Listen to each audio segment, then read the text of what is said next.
গরম পানির সাথে ইপসম সল্ট আর ভিনেগার মেশালে কি ম্যাজিক হয়ে জানেন? অবাক হয়ে যাবেন শরীরের সব ক্লান্তি দূর করতে। আমাদের কিউট ডাক্তার আদা আজ ঠিক এটাই করে দেখাবে। তার জন্য প্রথমে একটি গামলায় গরম পানি ঢেলে দিন। এরপর দিতে হবে ঠিক 1 কাপ ইপসম সল্ট। এরপর জলদি করে ঢেলে দিন half cup apple cider vinegar. এবার তাজা রোজমেরি আর টুকরো করা আদা গরম পানিতে জলদি করে দিয়ে দিন। এই তো এবার ডাক্তার আদার নির্দেশে সবগুলো উপাদান একসাথে দারুণ করে মিশিয়ে নিতে হবে। একদম পারফেক্ট। জানেন তো এই ইপসম সল্ট শরীর থেকে সব ক্ষতিকর টক্সিন টেনে বের করে।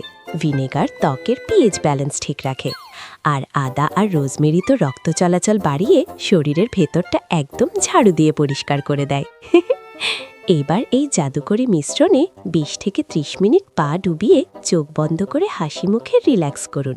শেষে পা মুছে নিচ থেকে ঠিক উপরের দিকে একটু ব্রাশ করে নিন। ব্যাস, ম্যাজিকের মতো এনার্জি ফিরে পাবেন। আমাদের ডাক্তার আদা আর তার এই দারুণ ট্রিক্স ভালো লাগলে এমন আরও ভিডিও পেতে সাবস্ক্রাইব এন্ড ফলো করে দিন।